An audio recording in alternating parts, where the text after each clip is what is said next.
Welcome to Dish It Out. I'm Tony Spatafora. What I love most is to get a group of people together to have some good food, tell a few stories, and have a few laughs. Because you know what? That's what makes a party. And like any good party, the heart of the party is in the kitchen. It's always where the warmth is and the fun is, until of course it spills out onto your balcony and into your neighbor's pool and people get arrested. But I digress. We're gonna have some very special guest stars come on in and share their secrets from my network of informants and thieves. I'll show you some time-saving prep tricks that are gonna get you out of the mess and into your Manolos a lot faster. So, come hungry and get ready to taste a better life, because we're gonna dish it out.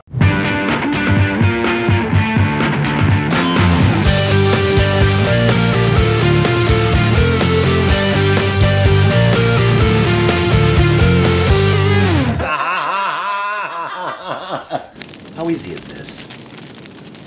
So today's episode is called Squash in Time. I got 3 easy recipes that are gonna make you look like that rock chef. A starter, a side, and an entree. We have this fantastic baba ganoush, a nice whimsical play on a Middle Eastern spread.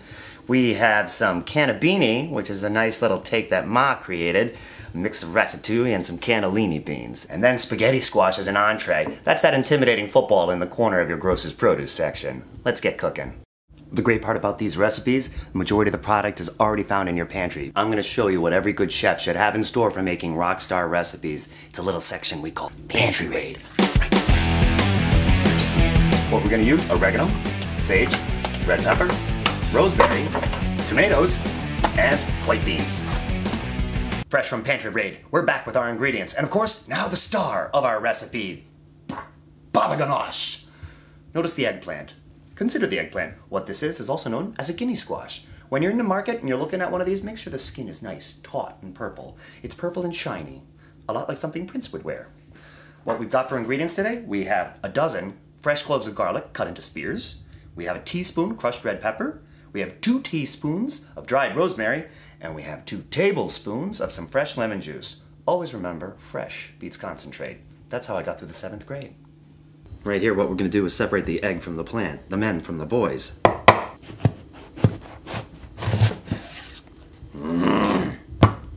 This is wicked easy and mildly therapeutic. Now this is going to roast the garlic really nicely, and it won't burn. What flavor? Yum yum, yum yum yum. The baba ganoush can be made while you're out making noise, making martinis. What you're going to do is put it into a preheated 375-degree oven in your baking vessel of choice. Ours is cast iron here at Dish It Out.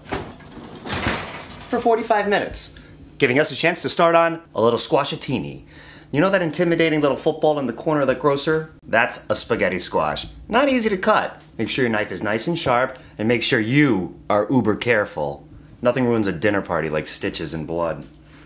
Unless you're stitching up a turkey breast and serving Bloody Marys, then I think that's perfectly acceptable. What we're gonna do is slice this bad boy in half. And this is the easiest thing you're ever gonna prepare. It's the ultimate pasta primavera, where the vegetable is the pasta and the pasta is the vegetable. It's a regular cut up. We're gonna scrape out the center. This is gonna go into your baking vessel of choice. Ours is a baking pan with about a ½ inch of water. You're gonna roast those spaghetti squash hollow side down, 45 minutes in a nice covered foiled pan. Your oven, of course, is still preset from 375 because it's got your baba ganoush cooking. And then on the last 15 minutes, you're gonna turn her over. Next up, we're gonna get into our ratabini. So, let's get working. All right, remember when making ratabini, a smash up of ratatouille and cannellini beans, this involves no rodents, so please leave your rats at home. What we have for our ingredients today, we have 4 nice chopped up fresh cloves of garlic, we have 2 teaspoons dried oregano, and we have 1.5 teaspoons dried sage. I got myself half a white onion here, and I have 3 nice sized zucchinis that we're gonna chop up right now. This is a wonderful recipe that my mother would do for us to use up some nice produce that was in the house. And the funny part is that she would add the cannellini beans because it all depended upon how many people's friends were coming over tonight.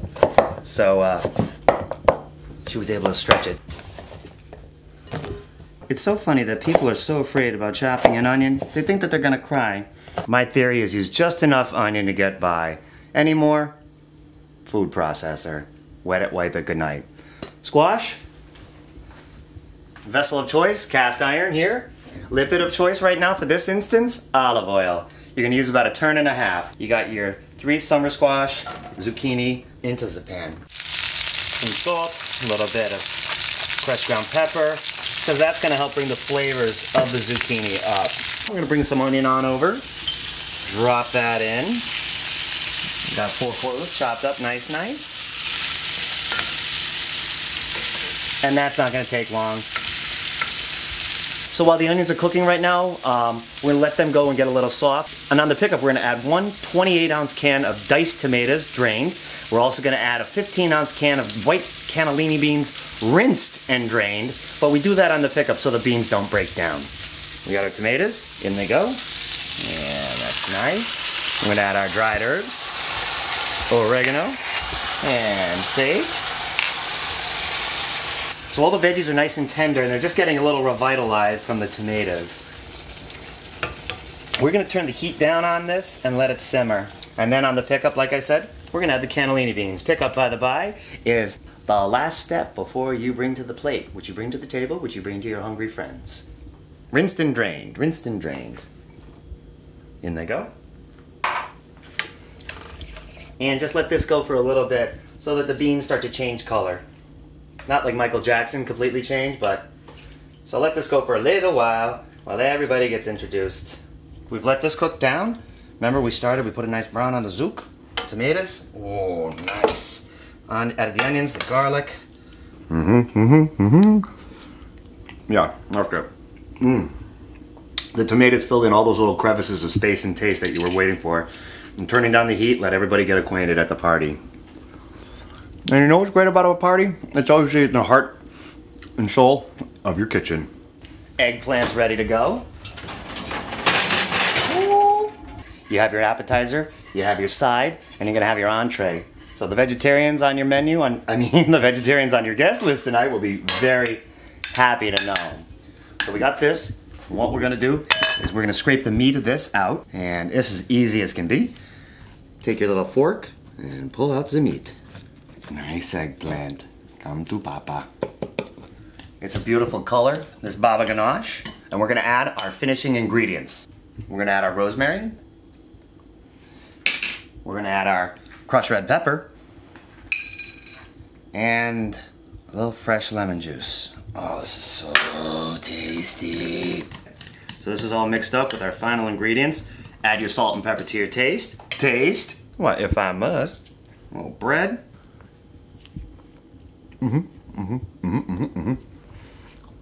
Baba ganoush, baby. Do this now.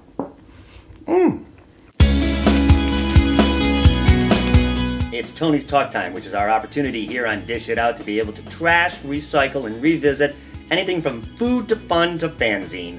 Oh yeah, this is where lasagna meets Lindsay Lohan. But I want to talk to you a little bit today about my inspirations. I'm a very lucky man who have grown up in a wonderful family where I learned at the feet of my mother and my grandmother how important food was. Not just to nourish your family, but to bring them all together. Not just the whole gathering around and sharing of big food, sharing of time together, learning from one another, sharing those memories and those recipes. I'm fortunate enough that I was able to learn, have those memories with me, and share these recipes and times and stories with you online. This is Tony's Talk Time. Thanks, Mom. Thanks, Aunties. And we look forward to seeing you next time.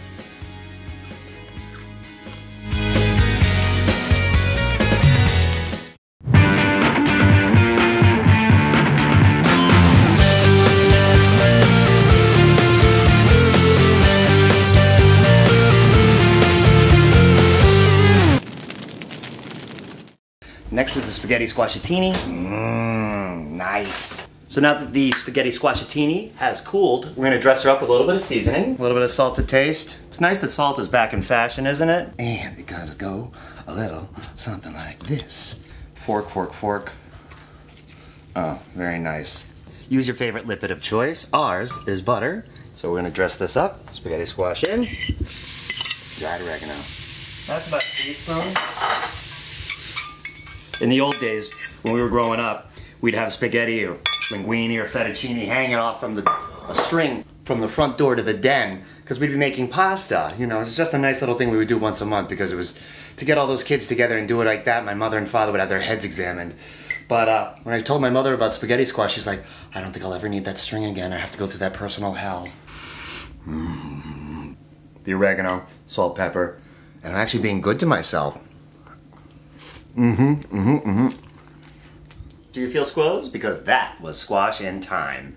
Baba ganoush, made easy as an appetizer. Ratatouille, you can feed a crowd or you can feed it as a size. And spaghetti squash, the intimidating little nut bag, over in your produce section, made simple and easy as an entree.